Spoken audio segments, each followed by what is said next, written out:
أعوذ بالله من الشيطان الرجيم. بسم الله الرحمن الرحيم.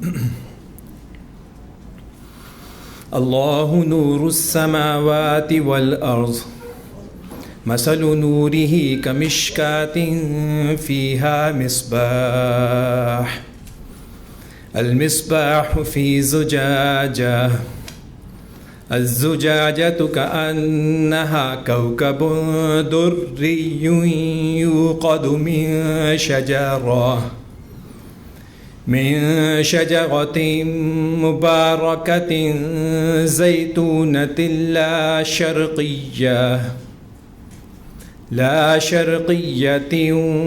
ولا غربية يكاد زيتها يضيء ولو لم تمسسه نار نور على نور يهدي الله لنوره من يشاء ويضرب الله الأمثال للناس واللہ بکل شیء علیم. صدق اللہ العظیم. جزاک اللہ کاشف صاحب. اب میں اس پروگرام کے چیئرمین اسلام اینڈ بزنس کے حوالے سے بلال مقبول صاحب ہیں ہمارے ایگزیکٹو ممبر. میں ان سے ریکویسٹ کروں گا کہ وہ اسٹیج پہ آئیں اور اس پروگرام کے بارے میں آپ کو تھوڑا بریف کریں. بسم اللہ الرحمن الرحیم. بہت بہت شکریہ آپ تمام احباب کا آنے کا. سب سے پہلے میں ڈاکٹر تاج افسر صاحب کا بہت شکر گزار ہوں کہ تشریف لائے. بروز صاحب کا بہت بہت شکر گزار ہوں. اور اس ایونٹ کے بارے میں، اسلام اینڈ بزنس کے بارے میں صرف اتنا بتاتا چلوں کہ یہ انیشیٹو ہمارے گروپ لیڈر سہیل الطاف صاحب کا ہے شروع سے ہی، جہاں ہم اتنی ایکٹیویٹیز کرتے ہیں، ایکسپوز کرتے ہیں اور ایکٹیویٹیز میں حصہ لیتے ہیں. تو یہ اسلام کی طرف ایک دو انیشیٹو انہوں نے اور لیے، وہ خود اپنی اسپیچ میں بتائیں گے. تو اسلام اور بزنس کے ٹاپک کے اوپر یہ پروگرام رکھنے کا مقصد یہ ہے کہ ہم جہاں بزنس کرتے ہیں تو ہم سارے بزنس مین لوگ ہیں، لیکن ہم اس طریقے سے بزنس کریں کہ اللہ بھی خوش ہو جائے اور اس کا رسول بھی، اس کے رسول کے دیے ہوئے احکامات کے مطابق جو ہے ہم اپنی زندگی بھی گزاریں اور بزنس بھی کریں. تو باقی جو ہے ٹاپک اسلام بزنس کے بارے میں جو ڈاکٹر تاج افسر صاحب ہیں، یہ ڈپٹی ڈین ہیں اسلامک یونیورسٹی کے اور اسلامک اسٹڈیز میں ماشاءاللہ ان کا کافی عبور حاصل ہے. تو یہ ہمیں اس بارے میں آگاہ کریں گے. اور اس کے بعد پھر ہمارے جو نور اللہ قادری صاحب ہیں وزارت مذہبی امور کے جو فیڈرل منسٹر ہیں، وہ تشریف لا رہے ہیں، وہ ہمارے چیف گیسٹ ہیں. پھر سہیل صاحب ہیں جو میں صرف اتنا کہوں گا کہ ہمیں ایک چیمبر ہے یہ، ٹھیک ہے، جہاں اتنی ایکٹیویٹیز میں الحمدللہ ہم بہت آگے ہیں تمام چیمبر سے اور چیزوں میں. اس چیز میں اس کا انیشیٹو سہیل صاحب نے لیا اور میں تو ہر جگہ کوٹ بھی یہ کرتا ہوں ماشاءاللہ ان کی زندگی کے اندر بھی جو ان کے کاروبار میں ترقی ہے اس میں ٹوٹلی جو ہے الحمدللہ جو یہ اسلامک روایات کو لے کے اپنے بزنس میں چلتے ہیں تو وہ ہمیں صاف نظر آتا ہے. تو وہ اپنے میں آج میری خواہش بھی ہوگی اور بڑے عرصے سے بلکہ خواہش تھی، اور میں ان سے ریکویسٹ بھی کروں گا کہ اپنے جو تجربات ہیں وہ ہمیں اس میں ضرور لازمی شیئر کیجیے گا. تو ابھی ڈاکٹر تاج افسر صاحب ہمیں اس میں وہ بریف کریں گے اسلام اینڈ بزنس کے بارے میں، اور اس کے بعد پھر چیف گیسٹ ہمارے نور اللہ قادری صاحب آئیں گے. تو پھر انشاءاللہ تعالیٰ ہم آگے چلیں گے اللہ کے ساتھ. بہت شکریہ. بہت شکریہ بلال مقبول صاحب. نحمدہ و نصلی علی رسولہ الکریم. اما بعد فاعوذ باللہ من الشیطان الرجیم. بسم اللہ الرحمن الرحیم. ان اللہ ملائکتہ یصلون علی النبی یا ایھا الذین آمنوا صلوا علیہ وسلموا تسلیما. درود شریف صاحب لوگ پڑھیں.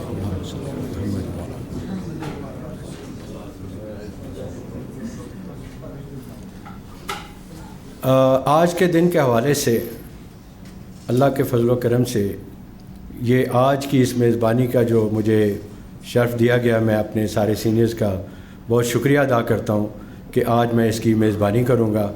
تو بجائے اس کے کہ میں کوئی لمبی چوڑی، مجھے صرف اتنا ہی پتہ ہے کہ آپ نبی کریم صلی اللہ علیہ وسلم، آپ کی زندگی تجارت میں گزری، آپ نے بہت سارے سفر کیے، آپ صادق اور امین صرف اسی وجہ سے کہلائے کہ آپ کے پاس جو امانتیں تھیں وہ انہوں نے پرفیکٹلی ان لوگوں کو واپس کیں جو لوگوں کا کاروبار کیا ان کو وہ چیزیں منافع کے ساتھ، جائز منافع کے ساتھ.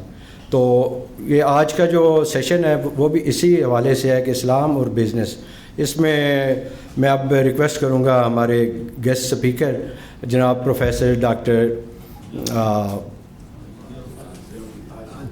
تاج افسر صاحب جو کہ اسلامک یونیورسٹی میں ڈپٹی ڈین ہیں، تو وہ آئیں اور اپنے خیالات کا اظہار کریں، اور اس کے بعد اگر کوئی ٹائم کا گیپ ہوا تو ہم شاید تھوڑے سے کوشچن آنسر بھی کر لیں.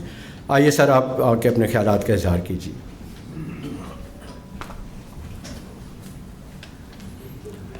السلام علیکم.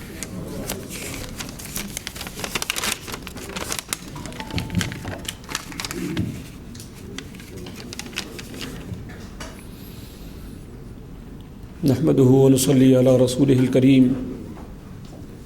اما بعد فاعوذ بالله من الشيطان الرجيم. بسم الله الرحمن الرحيم. يا ايها الرسل كلوا من الطيبات واعملوا صالحا. وقال الله تعالى: يا ايها الذين آمنوا كلوا من طيبات ما رزقناكم واشكروا لله.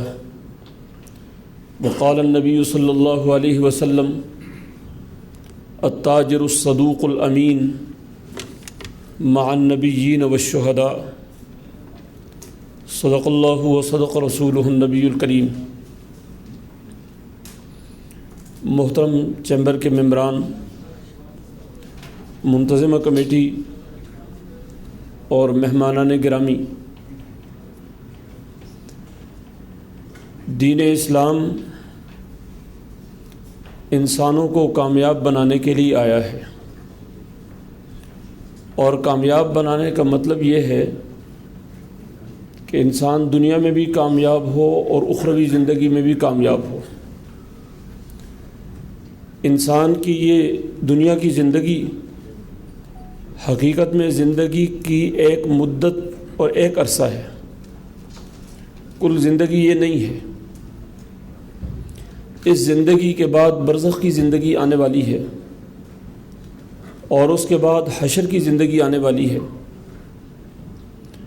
تو دین اسلام کی تعلیمات کا بنیادی خلاصہ اور مقصد یہ ہے کہ انسانیت دنیا میں بھی کامیاب ہو اور آخرت میں بھی کامیاب ہو.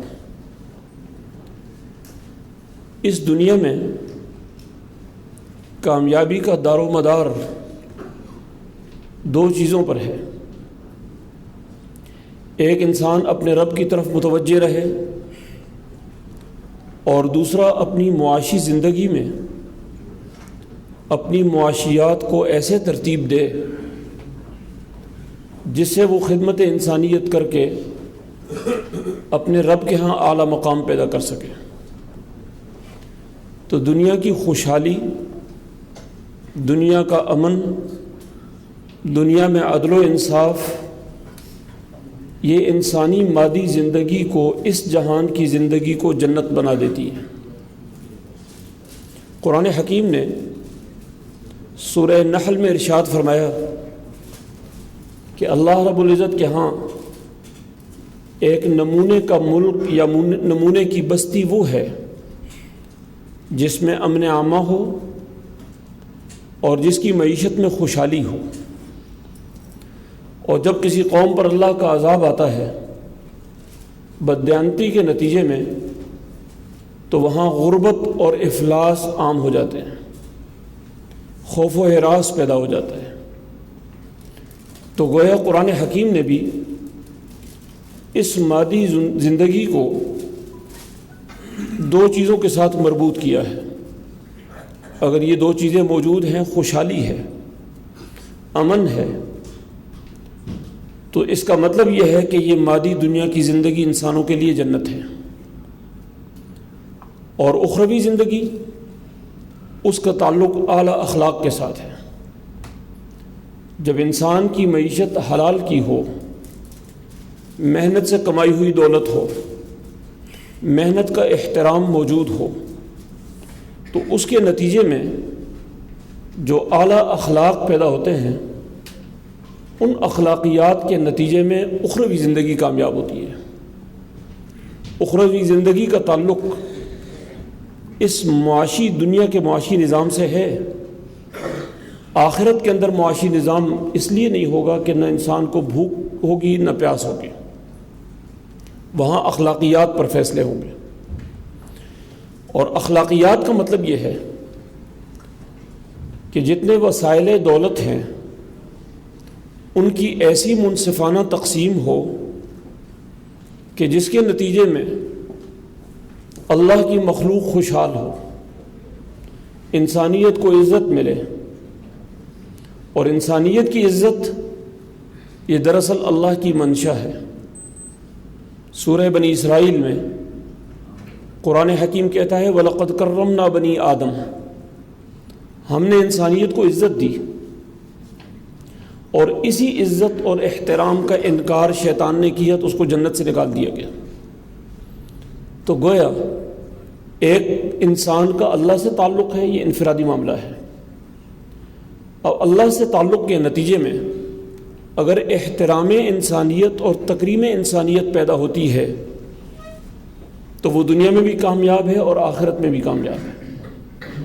اور اگر ایسا نہیں ہے، عبادات میں تو وہ پیش ہے لیکن معاملات کی زندگی میں وہ فیل ہے، تو آخرت کی زندگی اس کی ناکام ہے. نبی اکرم صلی اللہ علیہ وسلم نے صحابہ کرام کے درمیان آپ تشریف فرما تھے اور صحابہ کرام سے پوچھا تمہیں معلوم ہے فقیر کون ہوتا ہے؟ تو صحابہ کرام نے فرمایا یا رسول اللہ ہمارے نزدیک فقیر وہی ہوتا ہے جس کے پاس مال و دولت نہ ہو. نبی اکرم صلی اللہ علیہ وسلم نے ارشاد فرمایا میری امت کا فقیر وہ ہے جو کل قیامت کے دن اللہ کے حضور پیش ہوگا اور اس کے پاس ڈھیروں نیکیاں ہوں گی، اس کی عبادات ہوں گی، اس کے روزے ہوں گے، اس نے زکوٰۃ ادا کی ہوگی، لیکن جب عدالت لگے گی تو مظلوم آئے گا کہے گا یا اللہ اس نے میرے اوپر فلاں زیادتی کی تھی، ظلم کیا تھا. ارشاد ہوگا اس کے کچھ اعمال اس کو دے دو، کچھ نیکیاں اس کو مل گئیں. دوسرا کیس آئے گا، ارشاد ہوگا کچھ نیکیاں اس کو دے دو. تیسرا مظلوم آئے گا، ارشاد ہوگا اس کو کچھ نیکیاں اس کی دے دو. اب اس کی قبول نیکیاں ختم ہو گئیں اور ایک اور مظلوم آ جائے گا اپنی داد رسی کے لیے. تو اللہ رب العزت کی طرف سے ارشاد ہوگا کہ نیکیاں تو اس کی اب ختم ہو گئی ہیں، جو مظلوم ہے اس کے گناہ اس کے سر پہ ڈال دو. تو وہ جو نیکیاں لے کر آیا تھا اس کو جہنم میں پھینک دیا جائے گا. اس کی وجہ یہ ہے کہ عبادت کرنا اور پھر تکریم انسانیت، احترام انسانیت کے ذریعے سے عبادت کو محفوظ کرنا، یہ دین اسلام کا بنیادی تقاضا ہے. امام الانبیاء صلی اللہ علیہ وسلم جس خطے میں تشریف لائے وہ مکہ مکرمہ کا اور حجاز کا علاقہ ہے.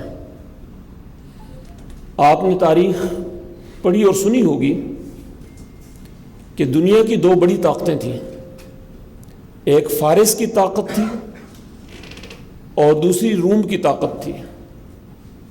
اور ان کے ہمیشہ معاشی جنگ و جدل اور تنازع رہتے تھے. حضرت عبد المطلب نے مکہ مکرمہ میں ایسے تجارتی اقدامات کیے جس کے نتیجے میں مکہ مکرمہ عالمی تجارت کا مرکز بن گیا. خود قرآن حکیم کہتا ہے فَلْيَعْبُدُوا رَبَّ هَذَا الْبَيْتِ، اس سے پہلے قرآن کہتا ہے لِإِيلَافِ قُرَيْشٍ إِيلَافِهِمْ رِحْلَةَ الشِّتَاءِ وَالصَّيْفِ. قریش کے دو تجارتی سفر ہوتے ہیں سال میں. جب گرمی کا موسم ہو تو وہ یمن کی طرف اپنی تجارت کرتے ہیں، سردی کے موسم میں یمن کی طرف جاتے ہیں، اور گرمی کا موسم ہو تو ٹھنڈے علاقے شام کی طرف جاتے ہیں. یہ دو ان کے تجارتی اسفار ہوتے تھے. اس سے معلوم ہوتا ہے کہ قریش تجارت پیشہ لوگ تھے، اور صرف تجارتی ہی نہیں تھے بلکہ عبد المطلب کے اقدامات کے نتیجے میں مکہ مکرمہ عالمی تجارت کا مرکز بن گیا تھا. انہوں نے تاجروں کو بنیادی انسینٹیوز دیے. تاجر آدمی کے پیش نظر یہ ہوتا ہے کہ زیادہ سے زیادہ کمائی میں اپنے پاس رکھوں. حضرت عبد المطلب نے یہ انسینٹو دیا کہ جو تمہارا منافع ہوگا وہ تمہارے ہی پاس ہوگا، وہ تمہارا ہی ہوگا. اور دوسری تاجر کی سب سے بڑی ضرورت یہ ہوتی ہے کہ اس کو سیکورٹی دی جائے. عرب قبائل میں لوٹ مار کا رواج تھا اور تاجر اس سے بڑے تنگ تھے. حضرت عبد المطلب نے سیکورٹی فراہم کی کہ سیکورٹی کا سارا خرچہ ہمارے اوپر ہوگا اور 100% منافع تمہارا ہوگا. ان اقدامات کے نتیجے میں مکہ مکرمہ عالمی تجارت کا مرکز بنا اور قریش دنیا میں تاجر کے عنوان سے متعارف ہوئے. اس کا نتیجہ یہ نکلا کہ تاجروں کی جو خصوصیات ہوتی ہیں وہ قریش کے اندر موجود تھی. سب سے پہلی بات رواداری. تاجر اپنا مال بیچنے کے لیے مذہبی اعتبار سے روادار ہوتا ہے. وہ اپنے گاہکی کو بڑھانے کی طرف سوچتا ہے. تاجر کبھی یہ دکان پہ بورڈ نہیں لگاتا، کسی مل کے اوپر یہ بورڈ نہیں لگاتا کہ میری مل کے اوپر آٹا خریدنے کے لیے صرف فلاں مذہب کے لوگ آئے ہیں، یا میری جو پروڈکشن ہے وہ صرف فلاں طبقے کے لیے ہے. وہ روادار ہوتا ہے، سب کو برداشت کرتا ہے. تو ایک تو قریش کے اندر رواداری کی خصوصیات تھیں.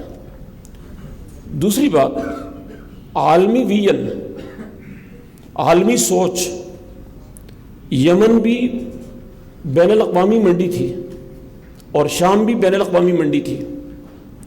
حضرت یوسف علیہ السلام کو جب بھائیوں نے کنویں میں پھینکا تھا تو کنویں سے نکالنے والے جو مصریوں کا وفد تھا وہ بر صغیر سے گرم مسالہ جات لے کر جا رہے تھے. اور شام کے راستے میں چونکہ یہ پڑتا ہے کنعان کا علاقہ، تو یہ عالمی تجارت کا مرکز تھا. شام کے ذریعے سے مشرقی ایشیا اور مغرب میں شمالی افریقہ اور یورپ، اٹلانٹک اوشن تک یہ عالمی تجارت کا مرکز شام تھا. اور اس کے مقابلے میں دوسری طرف یمن، بحری تجارت کا سب سے بڑا مرکز یمن تھا. تو عالمی ویژن، دنیا کے اقوام کے ساتھ میل جول، ان کی شائستگی کو قبول کرنا، ایڈاپٹ کرنا، ان کے رویوں کو اپنانا، اس چیز نے قریش کے اندر ایک بہت بڑا ویژن پیدا کر دیا تھا. اور اس کے ساتھ ساتھ بیت اللہ کے وہ متولی بھی تھے، بیت اللہ کے وہ خادم بھی تھے. تو دنیا کی نظروں میں ان کا ایک احترام تھا. یہ وہ خصوصیات ہیں ان کی جس کی اساس پر امام الانبیاء صلی اللہ علیہ وسلم کو ان میں بھیجا گیا. چند خرابیاں تھیں. پہلی خرابی یہ تھی کہ عالمی ویژن کے ساتھ ساتھ جو منفی اور نیگیٹو پہلو تھا وہ یہ تھا کہ چند سرداروں کا ہولڈ تھا، اجناس پر قبضہ تھا، تجارت پر ان کا ہولڈ تھا. انسانی بنیادوں پر تجارت کرنے کی بجائے باہر کے گاہک کو احترام کی نظر سے دیکھتے تھے، لیکن اندر کا جو شہری ہے اس کو غلام سمجھتے تھے. تو یہ اونچ نیچ کا جو تصور ہے، اس نے غریب اور مظلوم طبقے کے اندر ایک نفرت پیدا کر رکھی تھی. اور اس کے ساتھ ساتھ جو دوسری بڑی چیز تھی وہ یہ تھی کہ لین دین کے چند طور طریقے ایسے تھے کہ جس سے دھوکے کا امکان ہوتا تھا. بیچنے والے کو دھوکا ہوتا یا خریدنے والے کو دھوکا ہوتا ہے. مثلا کسی چیز کو ہاتھ لگا دیا تو چلو جی سودا پکا ہو گیا. حالانکہ جب تک جو مبیع ہے، جو چیز بیچی جا رہی ہے، اس کی تفصیلات مشتری کو، خریدنے والے کو پتہ نہ ہوں اور اس کو اختیار نہ دیا جائے کہ اس کو خریدے یا نہ خریدے، اس وقت سودا جائز نہیں ہوتا اس وقت تک. لیکن بند سامان ہے، ہاتھ اس کو لگ گیا، اس کو بیع ملامسہ کا نام دیتے تھے کہ بس چھو لیا کسی چیز کو تو بیع ہو گئی. یہ چند وہ چیزیں تھیں جس کی اساس پر ایک طرف قریش کا ویژن اس نوعیت کا تھا کہ ہم دنیا کے حکمران بنیں، کیونکہ ہمارا عالمی ویژن ہے، مذہبی بہت بڑا مرکز ہمارے پاس ہے، دنیا ہمارے پاس آتی ہے، ہم روادار ہیں، دنیا کے ساتھ ہمارے تعلقات ہیں، تو عالمی مرکزیت اور عالمی قیادت ہمارے پاس ہونی چاہیے۔ اور دوسری طرف ان سرداران ابو جہل اینڈ کمپنی، ان کے رویوں کو دیکھ کر، جو انسانیت سوز رویے تھے، ان کو دیکھ کر انسانیت ان سے متنفر تھی۔ چنانچہ قرآن حکیم نے ان باتوں کی طرف اشارہ کیا کہ اس کے لیے کیسی رہنمائی ہو۔ امام الانبیاء صلی اللہ علیہ وسلم کی بعثت ہوئی۔ آپ کی بعثت سے پہلے ایک واقعہ پیش آیا، ابرہہ کا واقعہ۔ یمن کا گورنر تھا۔ قیصر روم نے مکہ مکرمہ کی عالمی منڈی پر قبضہ کرنے کے لیے اپنے گورنر، یمن کے گورنر ابرہہ کو حکم دیا کہ تم قریب ہونے کی وجہ سے فوراً مکہ مکرمہ پر قبضہ کر لو۔ اور ظاہر ہے کہ جس ملک پر قبضہ کرنا ہو، یہ عالمی دستور ہے، تو اس کے صدر مقام پر قبضہ کیا جاتا ہے۔ اور مکہ مکرمہ کا جو صدر مقام ہے وہ بیت اللہ ہے، مسجد حرام ہے، لہذا بیت اللہ کو گرا دو۔ جب اس نے یہ سازش کی اور ابرہہ اپنا لاؤ لشکر لے کر آیا، قرآن حکیم میں اس کی تفصیلات آتی ہیں، اللہ کی خاص مدد ہوئی، اور قریش نے جس درجے کا بھی بے سر و سامانی کے عالم میں مقابلہ کیا، اللہ کی طرف سے خاص مدد آئی اور ابرہہ کو شکست ہوئی۔ اس کا نتیجہ یہ ہوا کہ قریش کا تجارتی عالمی ویژن تو پہلے ہی موجود تھا۔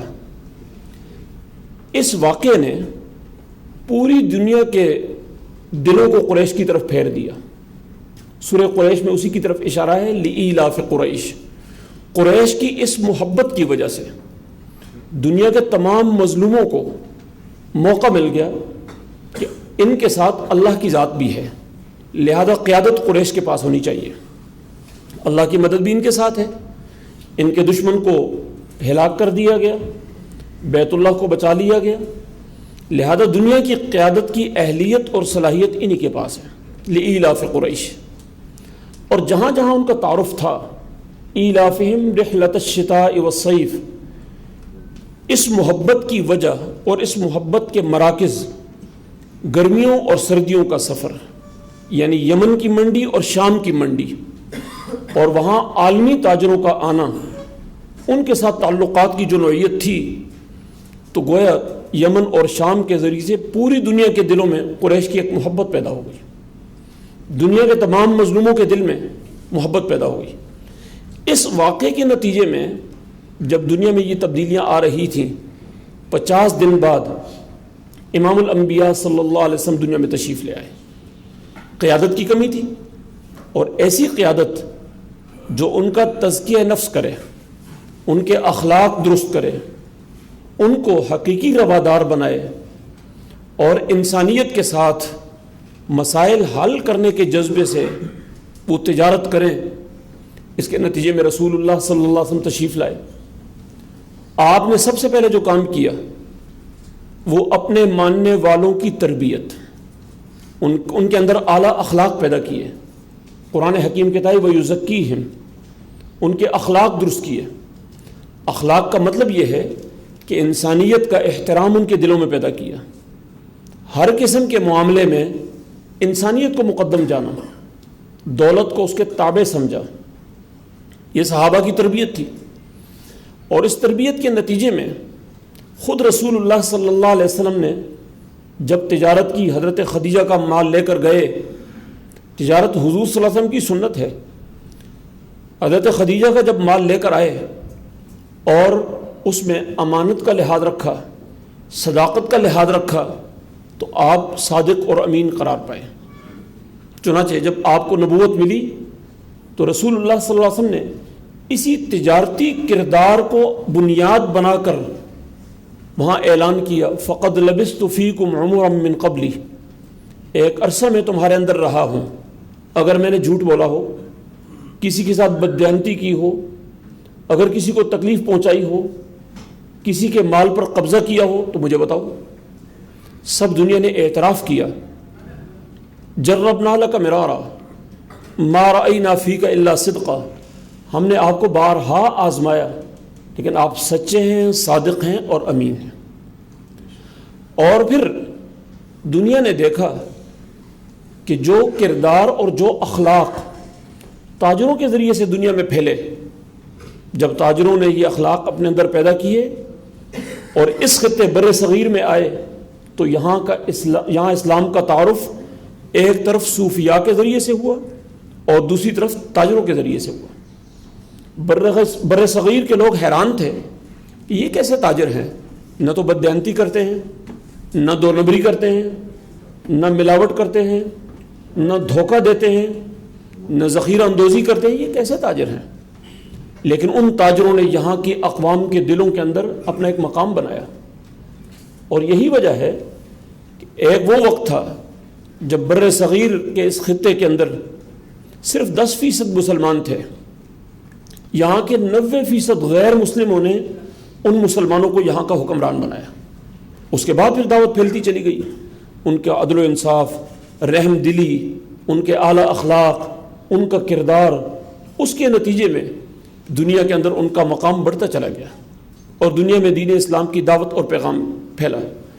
اس طریقے سے گویا نبی اکرم صلی اللہ علیہ وسلم نے ارشاد فرمایا، التاجر الصدوق الامین، وہ تاجر جو صادق ہے، سچ بولتا ہے اور امانت دار ہے، دھوکہ نہیں کرتا، مال میں خیانت نہیں کرتا، تو اس کا حشر انبیاء اور شہداء کے ساتھ ہوگا۔ انبیاء علیہ الصلوۃ والسلام کا کتنا اونچا مقام ہے، یقیناً ہم اس مقام کا تصور بھی نہیں کر سکتے اللہ کے ہاں جو انبیاء کا مقام ہے۔ تو تاجر کو اس مقام کے ساتھ اسی لیے رکھا گیا ہے کہ یہ انسانیت کے مسائل کا حل کرتا ہے۔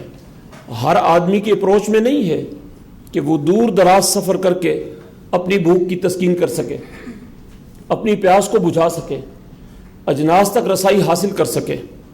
جب ہر آدمی کے بس کی بات نہیں ہے تو پھر تاجر ہی وہ ہے جو انسانیت کو فیسیلیٹیٹ کرتا ہے، جو اجناس کی نقل و حمل کر کے انسانیت کو ترقی دیتا ہے، اور سوسائٹی کی اجتماعی ترقی کے اندر، اجتماعی خوشحالی کے اندر امانت دار اور صادق تاجر اس کا بہت بڑا کردار ہے۔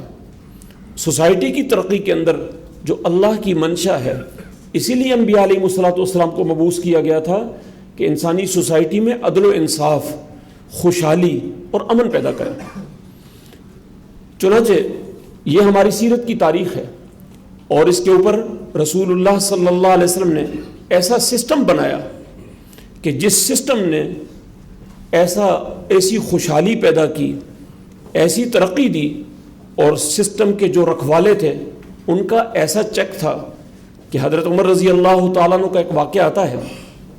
ایک طرف ایک علاقے کے گورنر حضرت ابو عبیدہ بن جراح رضی اللہ تعالیٰ عنہ کو دیناروں کی ایک تھیلی بھیجی اور خادم کو کہا کہ یہ تھیلی لے کر جاؤ، گورنر صاحب کو دو، اور پھر دیکھنا کہ گورنر کیا کرتے ہیں، جو کچھ وہ کریں وہ آ کر رپورٹ دو۔ جب وہ خادم گیا تھیلی لے کر، یہ سسٹم کا چیک ہے، امیر المومنین کا چیک اور رہنمائی ہے۔ جب خادم وہاں گیا تو حضرت ابو عبیدہ بن جراح رضی اللہ تعالی عنہ نے پہلے تو وہ تھیلی لے کر شکریہ ادا کیا، اور پھر اپنے نوکروں کو حکم دیا کہ فلاں فلاں لوگوں کو بلا لے آؤ۔ غرباء اور مساکین جو تھے ان میں وہ ساری تھیلی تقسیم کر دی، تھیلی خالی ہو گئی۔ شکریہ ادا کیا خادم کا۔ جب وہ خادم واپس آیا، حضرت عمر رضی اللہ تعالیٰ عنہ نے اس کی رپورٹ لی، پوچھا کیا کیا تھا انہوں نے تھیلی کے ساتھ۔ انہوں نے ساری رپورٹ پیش کر دی، کارگزاری بتا دی کہ وہ سارے غرباء مساکین میں تقسیم کر دیے۔ اس کے بعد حضرت عمر رضی اللہ تعالیٰ عنہ نے اپنے خادم کو ایک اور تھیلی دی، اور یمن کے گورنر حضرت معاذ بن جبل رضی اللہ تعالیٰ عنہ کے پاس بھیجا کہ جاؤ ان کو تھیلی دو اور دیکھو وہ کیا کرتے ہیں۔ خادم وہاں گیا، دینار کی تھیلی بھری ہوئی لے کر حضرت معاذ بن جبل رضی اللہ تعالیٰ عنہ نے اس طرف سے فقراء کو بلایا، ان میں تقسیم کر دی، دوسری طرف سے فقراء کو بلایا، ان میں تقسیم کر دی، تھیلی خالی ہو گئی۔ خادم نے آ کر رپورٹ دی۔ حضرت عمر رضی اللہ تعالیٰ عنہ فرماتے ہیں اللہ کا شکر ہے کہ جس رب نے مجھے ایسے گورنر دیے ہیں کہ وہ انسانیت کی فلاح کی سوچتے ہیں، انسانوں کی ترقی کے بارے میں سوچتے ہیں، اور خود ان کا اپنا مقولہ ہے کہ اگر اس وقت کی جو سلطنت ہے اس کی آخری حدود دجلہ اور فرات عراق تک تھیں، اگر فرات کے کنارے کتا بھی بھوک سے مر گیا تو قیامت کے دن عمر سے پوچھا جائے گا۔ ایک نجس مخلوق، ایک درندہ مخلوق، اس کی بھوک کا احساس موجود ہے، تو آپ بتائیے ایسے دین میں انسانوں کی بھوک کا کیا احساس ہوگا؟ انسانوں کی خوشحالی، انسانوں کی ترقی کتنی ان کے پیش نظر ہوگی؟ تو یہ دین اسلام کی تعلیمات ہیں۔ تو رسول اللہ صلی اللہ علیہ وسلم کی صحبت کے نتیجے میں ان تاجروں کے اندر جن کا عالمی ویژن تھا، اور دنیا کی قیادت کے لیے عالمی ویژن کا ہونا ضروری ہے، دنیا کی قیادت کے لیے رواداری کا ہونا ضروری ہے، بشرطے کہ یہ چیزیں مہذب ہو جائیں، تربیت ہو جائے۔ امام الانبیاء صلی اللہ علیہ وسلم نے وہ تعلیمات ارشاد فرمائی، اور چھوٹی چھوٹی مائنر قسم کی تعلیمات کے ذریعے سے حضور نے اصلاح فرمائی۔ مثلا حضور نے ارشاد فرمایا لا یبیع احدکم علی بیع اخیہ، ایک آدمی کا دوسرے کے ساتھ سودا چل رہا ہو تو تیسرے آدمی کو مداخلت نہیں کرنی چاہیے جب تک سودا ہو نہیں گیا۔ ہاں اگر سودا ان کا ختم ہو گیا، ان کی بات نہیں بنی اور خریدنے والا چلا گیا، الگ ہو گئے، تو اس وقت پھر جا کر دوسرا آدمی سودا کرے، لیکن کسی کے سودے میں مداخلت مت کرے۔ اور اسی طریقے سے خود رسول اللہ صلی اللہ علیہ وسلم کے دور میں اور آپ سے پہلے مکہ کے اندر بہت بڑے بڑے بازار تھے۔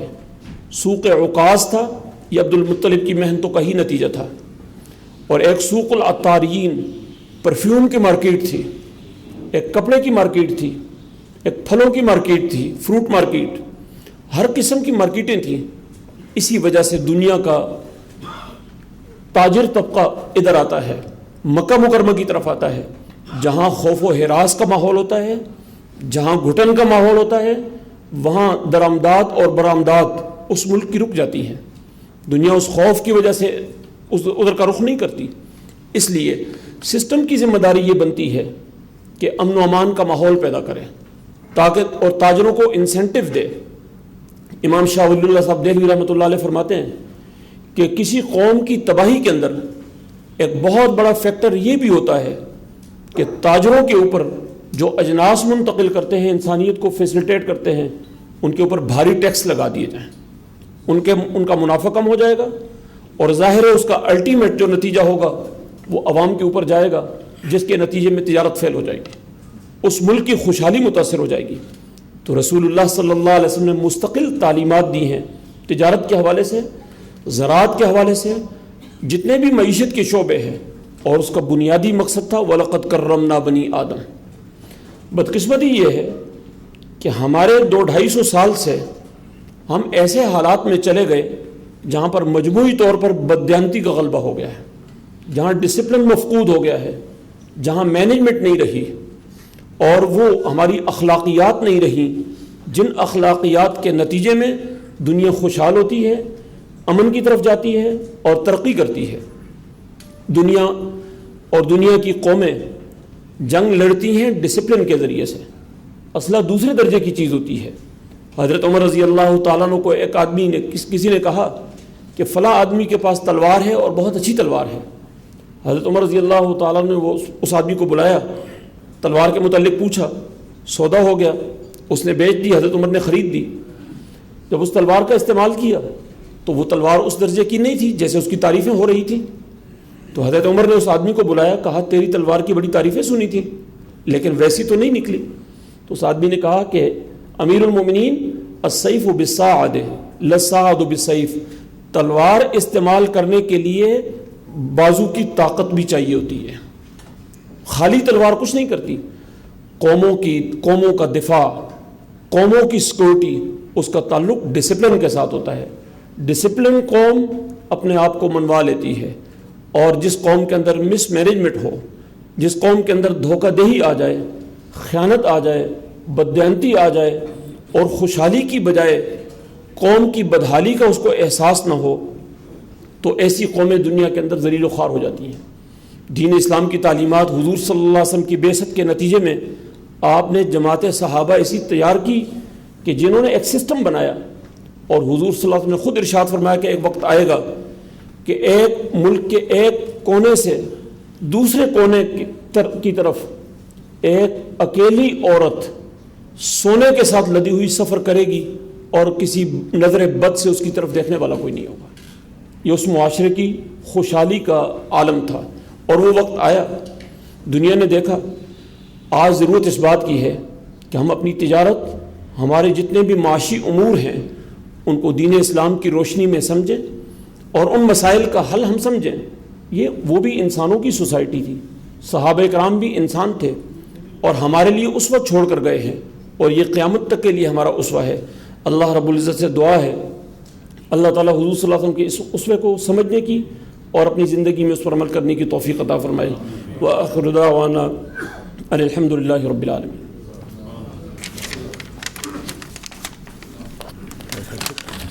ابھی ہمارے پاس 10 منٹ ہے، اگر کوئی صاحب سوال کرنا چاہے تو ڈاکٹر صاحب اگر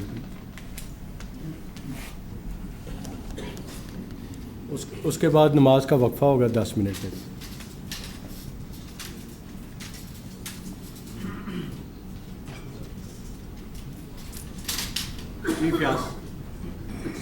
وعلیکم السلام۔ ایک سوال کرنا چاہتا ہوں کہ جو تاجر بازی کا سب سے یہ بنیادی سوال یہ ذہن میں پیدا ہوتا ہے کہ جو سود ہے، سود کی تھوڑی سی بارے میں بتا دیں کہ ہم بینک سے لے رہے ہوتے ہیں،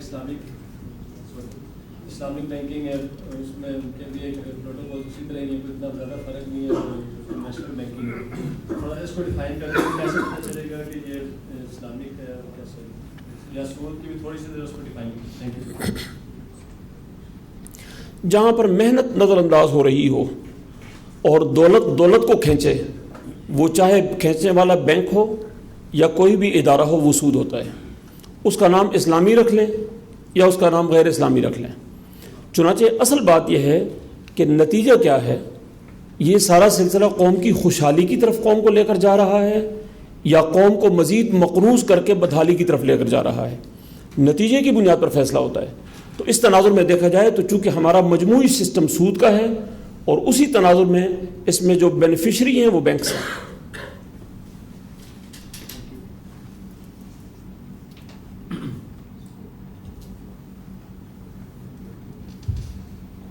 کوئی اور سوال؟ جی سر، یہ ریشو آف پروفٹ یہ کس طرح ڈیفائن کریں؟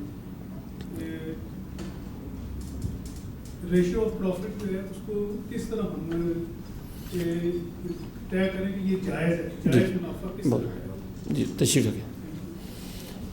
پہلی بات تو یہ ہے کہ ہر شہری کا جو حق ہے سسٹم کے اوپر، وہ یہ ہے کہ اس کو تعلیم ملے، اس کو روزگار ملے، اور اس کو وسائل معیشت جو بنیادی اس کی ضروریات ہیں وہ اس کو ملے، سسٹم اس کو دے۔ اس کے بعد پھر عوام کی فیسیلیٹیشن کے لیے سسٹم کو معلوم ہے کہ اس وقت سوسائٹی کا معاشی لیول کیا ہے، اور اس لیول کے تناظر میں جس کی جو مشقت ہے تاجر کی، اپنی مشقت کے اعتبار سے اس کے لیے ایسی ریشو طے کرے کہ اس کو تجارت میں شوق بھی ہو، شوق سے وہ کام کرے، اور اس کو فائدہ بھی ہو، اس کو کوئی انسینٹو ملے۔ تو اس کا لیول تو سسٹم طے کر سکتا ہے، اس لیے اس کو افراد پر نہیں چھوڑا گیا۔ جی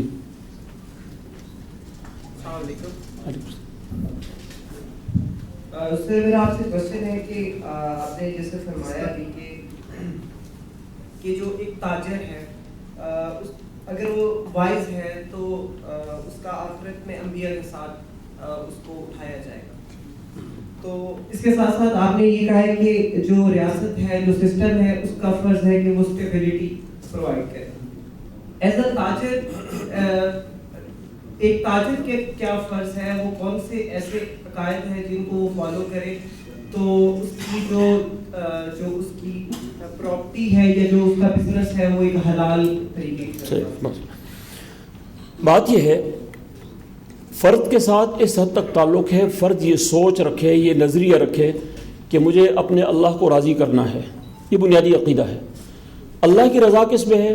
خود قرآن حکیم میں شروع میں یہ بات کہی گئی تھی کہ وَلَقَدْ كَرَّمْنَا بَنِي آدم، ہم نے انسانیت کو عزت دی ہے۔ تو اللہ کی سب سے بڑی چاہت یہ ہے کہ میری انسانیت کو فیسیلیٹیٹ کیا جائے، اور اس کے لیے میں نے مثال بھی دی تھی کہ شیطان نے اللہ کی عبادت کرنے سے انکار نہیں کیا. حضرت آدم علیہ السلام کی عظمت کو تسلیم کرنے سے انکار کیا تو اس کو جنت سے نکال دیا گیا. تو اس سے یہ معلوم ہو گیا کہ اللہ کی جو منشا ہے, جو ہمارا بنیادی نظریہ اور عقیدہ ہے, وہ یہ ہے کہ اللہ کی ذات راضی ہو جائے, اور اللہ کی رضا وابستہ ہے انسانیت کے احترام کے ساتھ. تو جو تاجر اس نیت سے کرے گا تو اس کی بنیاد پر وہ اس اللہ راضی اس سے ہوگا. البتہ وہ اکیلا کتنا کر سکتا ہے؟ ظاہر سی بات ہے کہ سوسائٹی خاندانوں سے مرکب ہوتی ہے, سوشل کنٹریکٹ سے مرکب ہوتی ہے, لوگوں کے درمیان رابطے ہوتے ہیں, تعلقات آپس میں ہوتے ہیں. کوئی بھی چیز اکیلا آدمی, ایک لقمہ ہم جو کھاتے ہیں, ایک فرد لقمہ کھاتا ہے, وہ بھی ایک پورے اجتماع کے ساتھ وابستہ ہے. کسی نے گندم کاشت کی ہے, کسی نے فلور مل کے اوپر اس کو پیسا ہے, کسی نے آگے مارکیٹ میں منتقل کی ہے, اور کسی نے پھر آگے بیچ کر گھروں میں گئی ہے, کسی نے اس کو پکایا ہے, تب جا کر وہ ایک لقمہ تیار ہوا ہے. تو اگر ایک لقمہ بھی پورے اجتماع کے ساتھ وابستہ ہے, ایک آدمی یہ نہیں کر سکتے کہ وہ ہل بھی چلائے, وہ گندم کی بھی کمائے, وہ آ کر بزنس بھی کرے, اور پھر اس کو پیس کر فلور مل پہ آگے تقسیم بھی کرے, ڈسٹریبیوٹ بھی کرے, اور پھر ہر آدمی نہیں کر سکتا, اپنے لیے لقمہ نہیں تیار کر سکتا.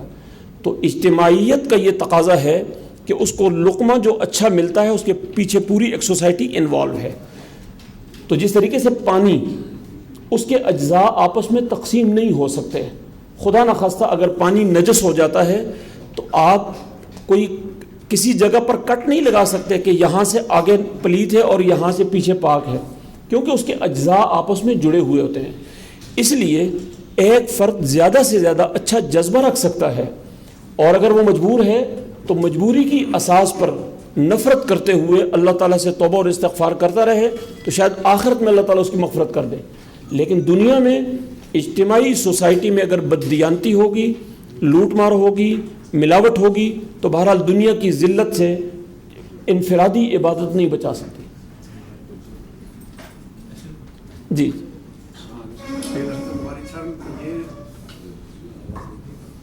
جس طرح ہے حدیث ہے رشوت دینے والا لینے والا جرمی ہے, یہ مسئلہ سب کو پتہ ہے. لیکن یہ کام ایک تاجر ہے, امپورٹر ہے, کوئی بندہ کام کر رہا ہے, اس کا جو سرکاری بندہ بیٹھا ہوا ہے وہ رشوت 10,000 15,000 لازمی لے گا, کام کرے گا. بندے کا لاکھوں روپے کا نقصان ہوتا ہے, بندہ اس پن پوائنٹ پہ مجبور ہے, وہ کیا کرے, 10,000 رشوت دے یا 10 لاکھ کا نقصان بچائے اپنا. وہاں ایک تاجر کو کیا کرنا چاہیے؟ بہت اچھا. دیکھیے بات یہ ہے, کیا ہم اس ملک میں ہمیشہ سے ایسے ہی تھے, یا یہ 200-250 سال سے ایسے ہوئے ہیں؟ ہم ایسے نہیں تھے. مذہب کو ماننے والے, دین اسلام کی تعلیمات کو ماننے والے, وہ رشوت سے نفرت کرتے تھے. بات یہ ہے کہ جب سے 200-250 سال سے یہاں ہم غلام ہوئے, یہاں ہمارے اقدار بدل گئیں, ہمارا نظام تعلیم بدل دیا گیا, ہمارا نظام اخلاق بدل دیا گیا, تو یہ اس کا نتیجہ ہے کہ آج یہ چیزیں ہمارے اندر پیدا ہو گئی ہیں. لیکن اس سب کچھ کے باوجود مایوسی کی بات نہیں ہے.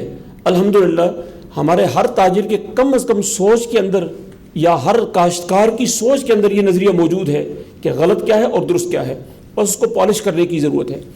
جو پہلی اساسی چیز درکار ہوتی ہے, جیسے قریش کے حوالے سے بات کی گئی تھی کہ بنیادی کچھ صفات ان کے اندر موجود تھیں, اس لیے رسول اللہ صلی اللہ علیہ وسلم کو وہاں بھیجا گیا. تو اگر یہ صفات اور یہ جذبہ ہماری قوم کے اندر من حیث القوم موجود ہوگا تو ایک وقت آئے گا کہ یہ قوم اپنا سسٹم بھی بنا لے گی. لیکن کم از کم اس بات کا احساس ضرور ہو کہ ہم بہت ساری چیزوں میں حالت مجبوری میں ہیں, کرنا چاہتے ہیں کر نہیں پا رہے, سسٹم کا جبر ہے. جب یہ سوچ ہوگی تو ایک وقت آئے گا وہ اپنے اندر اپنے رویوں کو تبدیل بھی کر لیں گے. جی یہ آج کل برانڈز کا دور ہے اور اس پہ فکس پرائس سسٹم ہے, اس کے بارے میں اسلام کیا کہتا ہے؟ اور دوسرا کمیشن کے بارے میں کیا کہتا ہے؟ جو ایک ڈیلر ایک سودا کرواتا ہے اس کے بارے میں جو کمیشن کی ہے وہ. بات یہ ہے کہ یہ ساری جزیات سسٹم سے جڑی ہوئی ہوتی ہیں. اگر کسی فرد کو اکیلا اور آزاد چھوڑ دیا جائے تو ظاہر ہے اس کی تو کوشش ہوگی زیادہ سے زیادہ دوسرے کے جیب سے نکالے. کمیشن جتنا اس کا وقت صرف ہو رہا ہے, جتنی اس کی محنت ہے, اس کے مطابق تو اس کا حق بنتا ہے پروفٹ کا, لیکن اس سے زیادہ اس کا حق نہیں بنتا. لیکن سوال یہ ہے کہ یہ چیز طے کون کرے گا؟ ظاہر ہے سوسائٹی کی بنیاد پر یہ چیز تو سسٹم طے کرے گا. تو اس وقت تک یہ الجھاؤ رہیں گے جب تک ہمارے اندر کوئی ڈسپلن قائم نہیں ہوتا، ہمارے اندر ادارے مضبوط نہیں ہوتے اور ہمارے اندر ایک اجتماعی سسٹم تشکیل نہیں پاتا۔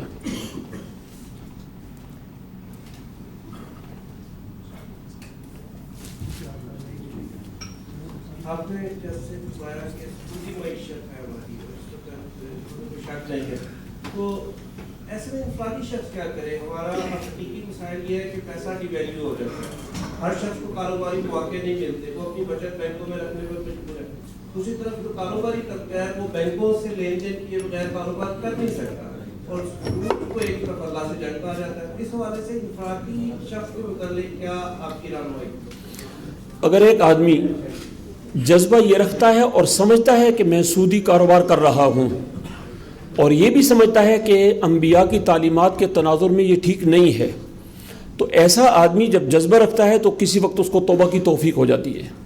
خطرناک بات یہ ہوتی ہے کہ ایک آدمی غلط کام بھی کر رہا ہو اور اس کو جسٹیفائی بھی کر رہا ہو، اس وقت یہ صورتحال خطرناک ہو جاتی ہے۔ قرآن حکیم نے ارشاد فرمایا الذین ضل سعیہم فی الحیاۃ الدنیا وہم یحسبون انہم یحسنون صنعا، بعض لوگوں کی کوشش اس طرح ضائع ہو جاتی ہے کہ وہ غلط حرکتیں بھی کرتے ہیں اور سمجھتے ہیں ہم اچھا کام کر رہے ہیں۔ ایسے لوگوں کے بارے میں قرآن حکیم کہتا ہے کہ ان کے سارے اعمال ضائع ہو جاتے ہیں اور نتیجہ خیز نہیں ہوتے۔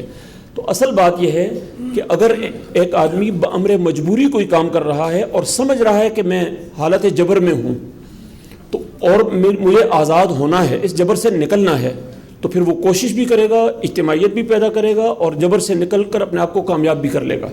لیکن جذبے کا بیدار ہونا ضروری ہے۔ لیکن اگر جذبہ ہی مان پڑ گیا اور وہ سب کچھ کر بھی رہا ہے اور اس کے باوجود اس کو جسٹیفائی کر رہا ہے تو یہ خطرے کی بات ہے۔ میرا خیال لاسٹ کوشچن ہے ان کی طرف سے، کرتے ہیں، پھر نماز کا ایک وقفہ ہوگا 5-7 منٹ، پھر منسٹر صاحب بھی آ رہے ہیں، پھر کنٹینیو دوبارہ کریں گے۔ ڈاکٹر صاحب بہت بہت شکریہ آپ کا، جو ڈسکشن تھی، سیشن تھی، بہت شکریہ، بہت شکریہ۔ یہ میرا کوشچن صرف یہ گلوبل کانٹیکس میں ہے کہ وہ اقوام جو ڈیولپڈ ہیں ان کا سسٹم، بزنس کرنے کا طریقہ کار کافی مختلف ہے، اور مسلم کنٹریز جو غیر مسلم کنٹریز کے ساتھ جو بزنس کرنا ہے تو اس میں کوئی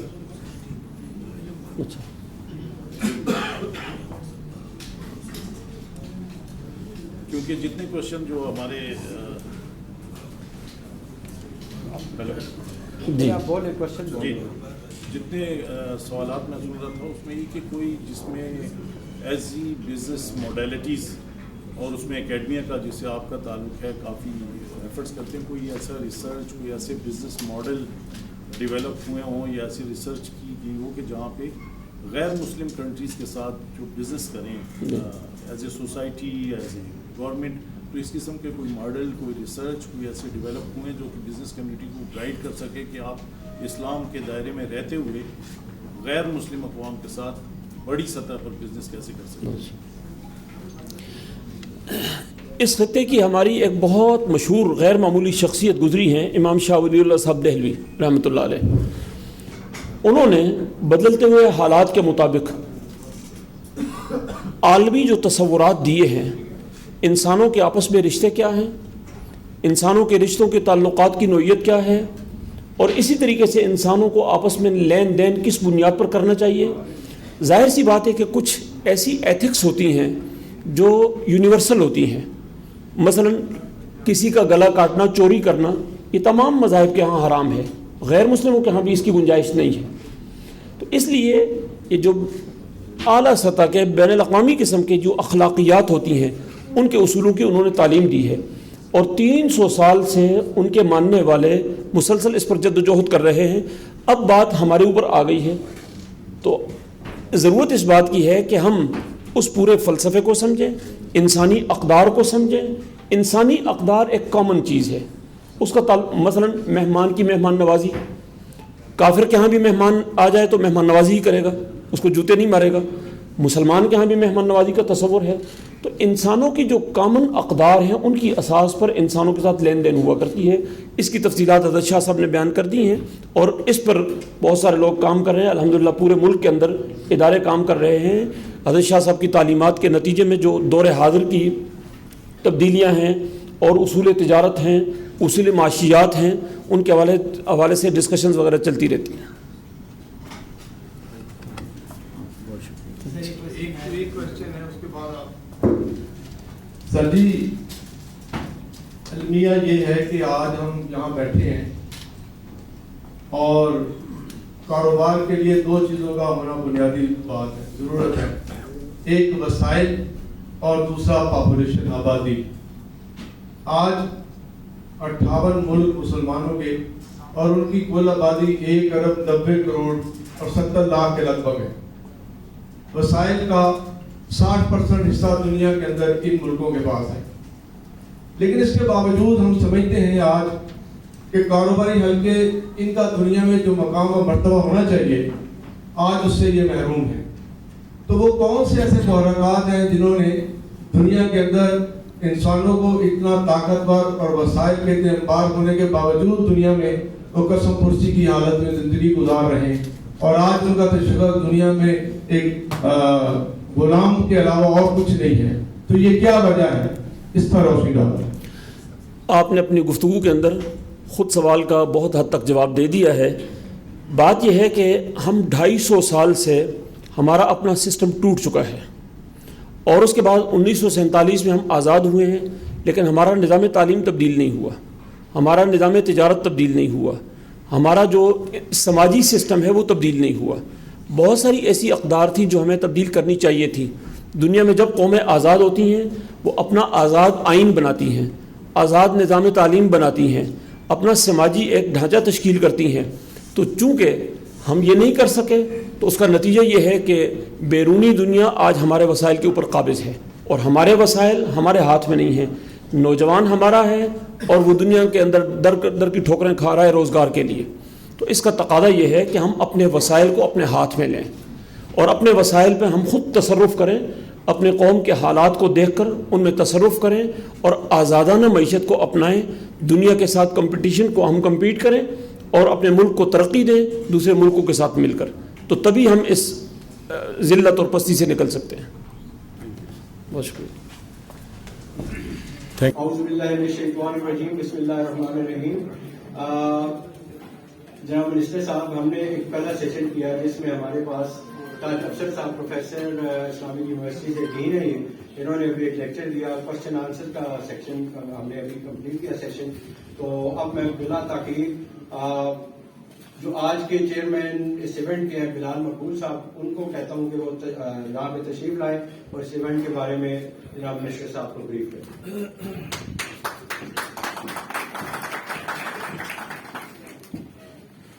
بسم اللہ الرحمن الرحیم. تمام احباب کا بہت بہت شکریہ, اسپیشلی فیڈرل منسٹر زمین نور القادری صاحب, تاج افسر صاحب اور ہمارے پورے رسول اللہ صاحب فارمر پریزیڈنٹ اور تمام مزدورین کا بہت بہت شکریہ. میں تھوڑی سی مختصر سی بات کروں گا کیونکہ وجہ یہ کہ منسٹر صاحب لاہور بھی جانا ہے اور تھوڑا ریش و خاص بھی کہتے ہیں یہاں پہ. اس ایونٹ کا مقصد یہ ہے کہ راولپنڈی چیمبر آف کامرس جہاں تمام دنیا کے اندر پاکستان میں مختلف ایونٹس آرگنائز کرتا ہے بزنس کمیونٹی کے لیے, اپنے ممبران کے لیے, اور اسی طرح ہمارے جو لیڈرز ہیں, ہمارے جو سینئرز ہیں, ان کا موقف یہ ہے کہ اگر بزنس کرنا ہے تو اس کو ہم نے اسلام کے دائرے کے اندر رہتے ہوئے کرنا ہے. اس کے لیے فرسٹ ٹائم ہم نے انیشیٹو کیا, ہم نے اسلام اینڈ بزنس کے نام پہ ایک سیمینار منعقد کیا. یہ ہم نے ربیع الاول میں کرنا تھا لیکن کووڈ کی وجہ سے ہم نہیں کر سکے, اور پھر منسٹر صاحب بھی تھوڑا بزی ہو گئے تھے, تو یہ الحمدللہ یہ ٹائم ملا ہے. تو اس میں راولپنڈی چیمبر آف کامرس جہاں CSR کی بہت زیادہ ایکٹیویٹیز کرتا ہے, دسترخوان لگاتا ہے, جو الحمدللہ 400 افراد کے لیے ہم یہاں پہ کھانا کھلاتا ہے راولپنڈی چیمبر آف کامرس. اور اس کے یہ 2 دن تھا لیکن کووڈ کی وجہ سے ہم نے اس کو فی الحال 400 کی اور تقریباً 50,000 to 60,000 لوگوں کا افطاری کا جو بندوبست ہوتا ہے اس چیمبر کے باہر اراؤنڈ کرنا.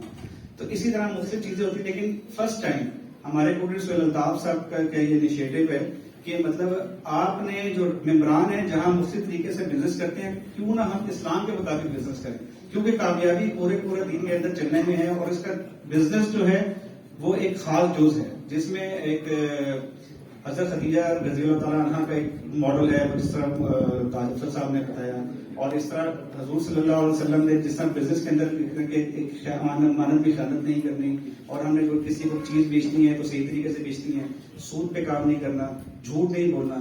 تو اس طرح اگر ہم پورے کے پورے دین کے مطابق اگر بزنس کریں تو انشاءاللہ تعالیٰ کامیابی ہمارا مقدر ہوگی. اسی کے اس میں ہمارا فرسٹ انیشیٹو ہے یہ, اور ہم نے ابھی شروعات کی ہے, اور آنے والے وقتوں میں انشاءاللہ تعالیٰ ہم اس کو اور اچھے طریقے سے کریں گے. تو ایک تو بہت بہت شکریہ آپ سب کا ذات کر کے آپ تشریف لے اور ہمارا ایک اس انیشیٹو پہ ہمارا ساتھ دیا. اور دوسری بات میں اس موقع کا فائدہ اٹھاتے ہوئے منسٹر صاحب کا ایک بہت شکر گزار ہوں, کیونکہ ہمارے چیئرمین ہو نصیر مغل صاحب یہاں بیٹھے اسلام آباد کے, میرا بھی بڑے سے کام ہے چیئرمین اس کمیٹی کا یہاں کا. تو ایک منسٹر صاحب ایک تو 2 سال سے ہماری جو فیلڈ کے لوگ ہیں وہ بہت زیادہ کووڈ کی وجہ سے جب دنیا ساری پریشان ہوئی ہمارا تو بزنس بالکل ہی ختم ہو گیا. تو پاکستان کی جو پاکستان سمیت 9 ممالک پر پابندی تھی وہ دنیا بھر نے کھول دیا, اور پاکستان کووڈ سب سے کم تھا اور اس پر پابندی سب زیادہ لگی ہوئی تھی. مطلب دنیا بھر میں کھول دیا اور پاکستان پابندی. لیکن آپ کا بہت بہت شکریہ کہ پچھلے دنوں جب آپ گئے وہاں پہ آپ نے جس طریقے سے ان سے بات کی, الحمدللہ پاکستان کا عمرہ کھل چکا ہے, اور پاکستان سمیت بھارت, انڈونیشیا جو ممالک عمرہ کھلا ہے, اور انشاءاللہ تو امید ہے جس طریقے سے لوگ پریشان تھے کہ حج عمرے کے لیے اتنی کثرت سے لوگ جاتے تھے, اور ہمارا جو بزنس کمیونٹی تھی جو اس سے ریلیٹڈ تھی وہ پریشان تھی, الحمدللہ ہمارے کام سٹارٹ ہوا. ایک تو بہت بہت شکریہ آپ کا یہاں تشریف لانے کا اور اس انیشیٹو کا, اور میں آپ ایک دفعہ پھر سب کا شکر گزار ہوں کہ آپ لوگ سے تشریف لائے. بہت شکریہ. بہت شکریہ بلال محمود صاحب, آپ نے یہ ایونٹ ارینج کیا, اور انشاءاللہ ہم امید کرتے ہیں کہ آئندہ سال بھی آپ اسی طرح سے ایونٹس ارینج کریں گے. اب چونکہ منسٹر صاحب نے نہیں جانا ہے, آئی ول ریکویسٹ مائی پریزیڈنٹ اور Pindi chamber of commerce and industry Nadeem گور صاحب کو اسٹیج پہ تشریف لائیں فار اوپننگ ریمارکس. بسم اللہ الرحمن الرحیم, الحمدللہ رب العالمین. آج کے چیف گیسٹ ریلیجس افیئرس کے منسٹر پیر نور القادری صاحب, گروپ لیڈر سہیل الطاف صاحب, پروفیسر آج کے ہمارے جو اسپیکر تھے پروفیسر تاج صاحب, honourable ambassador nominated ambassador to Sudan Mir Jan صاحب, thank you very much for coming over to chamber. Minister صاحب تھینک یو ویری مچ جی, آپ نے اپنی لوگوں کو مصروفیات میں سے ٹائم نکال کے پنڈی چیمبر کو ٹائم دیا. تھوڑا سا بریف صاحب میں بتاؤں گا پنڈی چیمبر کے متعلق. Rawalpindi chamber of commerce and industry Pakistan کا سب سے پرانا چیمبر ہے, 1952 میں یہ فارم ہوا اور 3rd لارجسٹ چیمبر ہے. اس وقت ہم آپ کو ڈاکومنٹری شاید یہاں پہ نہیں دکھا پائے, مگر میں اس میں آپ کو تھوڑا سا بریف یہ کر دوں کہ ہماری جو ایکٹیویٹیز ہیں الحمدللہ وہ صرف پنڈی کی حد تک محدود نہیں ہے, نیشنل وائز اور انٹرنیشنلی. اس وقت جتنے بھی ہم ایکٹیویٹیز کر رہے ہیں بزنس کمیونٹی کے لیے, بزنس کمیونٹی کی فلاح کے لیے, اور ان اوور آل پاکستان کی اکانومی کے لیے ہمارے مختلف قسم کے ایونٹس ہوتے رہتے ہیں راؤنڈ دا ایئر, جس میں کہ ہمارے انٹرنیشنل ایونٹس بہت زیادہ ہوتے ہیں. ابھی ریسنٹلی ہم سری لنکا گئے ہوئے تھے سر, وہاں پہ ہم نے بزنس اپرچونٹی کانفرنس کی, اس کے ساتھ ہی ہم نے ایک اوارڈ فنکشن کیا اور اس میں prime minister of Sri Lanka chief guest تھے. اسی طرح ہم نے 2019 میں ملیشیا میں یہ فنکشن کیا جب ڈاکٹر مہاتیر محمد جو پرائم منسٹر ہیں ملیشیا کے وہ چیف گیسٹ تھے. راؤنڈ دا ایئر سر ہمارے اسی طرح بزنس اپرچونٹی کانفرنس مختلف ملکوں میں ہوتی رہتی ہے. بیسک مقصد یہ ہے کہ بزنس کمیونٹی کو یہاں کی اس ریجن کی ایک ایکسپوجر دینا, ان کی جو بزنسز ہیں ان کو فروغ دینا تاکہ ان کی مزید جوائنٹ وینچرز ہوں پاکستان کی اکانومی میں, وہ بہتر طریقے سے انپٹ دے سکیں. اسلام اینڈ بزنس کے پوائنٹ آف ویو سے میں اگر بات کروں تو میرا خیال ہے this is one of the most important topic جو کہ بہت پہلے ہونا چاہیے تھا, مگر یہ کہ الحمدللہ جس طرح چیئرمین صاحب نے بتایا کہ یہ ہم نے ربیع اول میں کرنا تھا, کووڈ کی وجہ سے ہم اس کو پوسٹ پون کرنا پڑا اور اب ہم اس کو کر رہے ہیں. میرا خیال ہے بزنس ایز اے مسلمان اسلام پورا اس کے اندر خود بخود آ جاتا ہے, کیونکہ آپ جو بھی ہم عمل کر رہے ہیں اپنے بزنس میں اس کی ایک ایک چیز ہماری قرآن اور حدیث میں بڑے کلیئرلی ڈیفائن ہے. اس میں نو ڈاؤٹ کہ ہمارے ہاں سب سے بڑا مسئلہ لیک آف اویئرنیس ہے, اور آج کا جو سیشن ہوا ہے اس سے ایک چیز تو بڑی کلیئر ہو گئی ہے کہ ہمیں یہ ریگولرلی اس قسم کے ایونٹس کرنے ہیں, کیونکہ پرابلم یہ ہے کہ ہمارا جو بزنس مین ہے اس میں اتنی زیادہ ایمبیگوٹیز ہیں، اتنے زیادہ اس میں اس کے سوالات ہیں جو کہ بعض اوقات کسی فرقہ واریت یا کسی سیکٹ کی وجہ سے وہ چیزیں رہ جاتی ہیں، کلیئر نہیں ہوتی. ہمارا فوکس صرف قرآن اور حدیث ہے.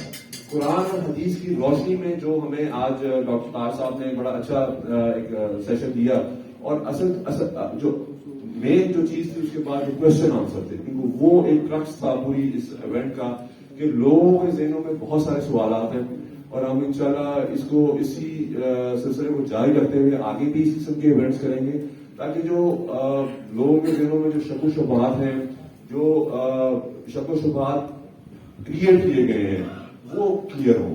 کیونکہ مذہب بہت سمپل ہے ہمارا. انفارچونیٹلی ہمارے مذہب کو جب توڑ موڑ کے پیش کیا جاتا ہے یا اس کو اپنے انداز سے پیش کیا جاتا ہے تو بہت ساری کنفیوژنس اس میں پیدا ہوتی ہیں.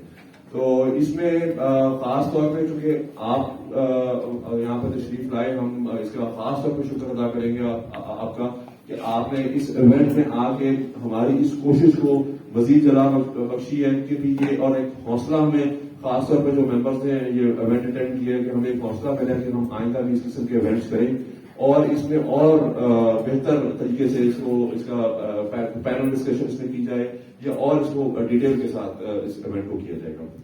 سر thank you very much once again, آپ نے ٹائم نکالا آئے. میں اپنے تمام ممبران کا بھی بہت شکر گزار ہوں کہ آج ورکنگ ڈے ہونے کے باوجود وہ آئے اور انہوں نے یہ ایونٹ اٹینڈ کیا، اور خاص طور پہ میڈیا کا جو یہاں پہ اس بھاری مقدار میں آیا اور ہمارے ایونٹ کو کور کیا.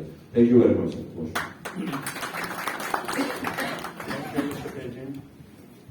اب میں جن شخصیت کو بلانے جا رہا ہوں وہ سب کے لیے نون ہے، اور بک ریڈر اور مینٹور جناب سہیل الطاف صاحب کو تشریف لائیں اور اپنے خیالات کا اظہار کریں.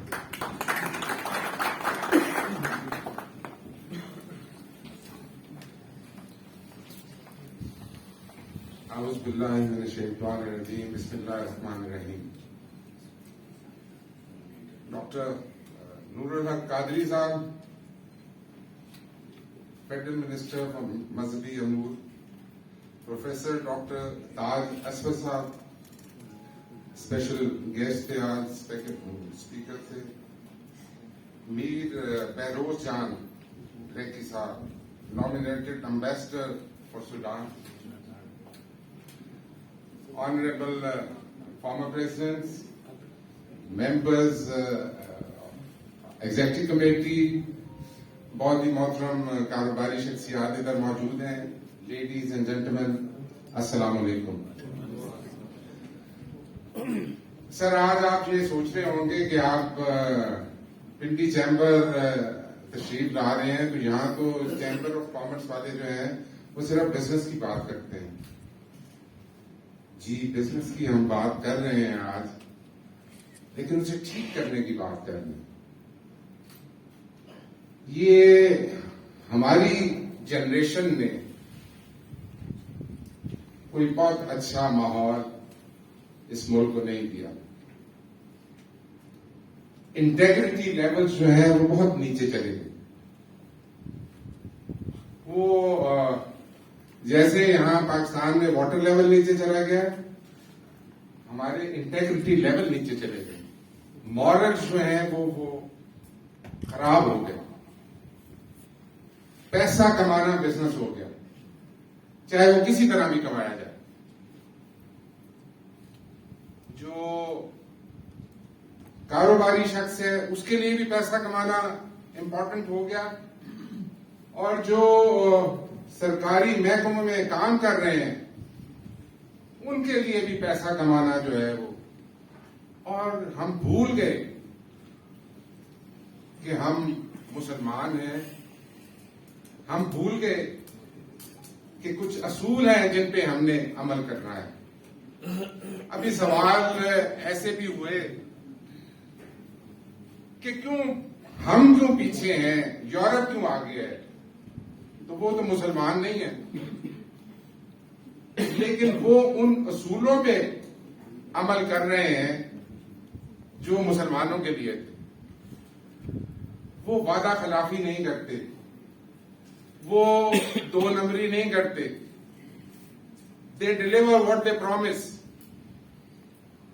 اپنے اصول، اپنے کاروبار ہم نے خود خراب کیے. ہمارے لیے ایک ٹیکس انسپیکٹر کو پیسے دینا آسان ہے، گورنمنٹ کے خزانے میں پیسے جمع کرانا مشکل ہو گیا. اپنے لیے ہم نے مشکلات پیدا کی. اور آج سر پرائم منسٹر چاہتے ہیں کہ ریاست مدینہ، تو ریاست مدینہ کی طرف چلنا ہے تو ہمیں اپنے آپ کو ٹھیک کرنا ہے.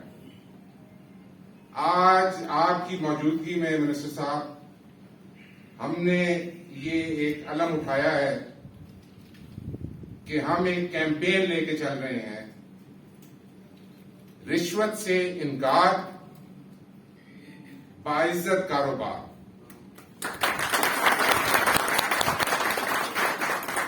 اور اس میں یہاں ایک سوال ہوا پروفیسر صاحب نے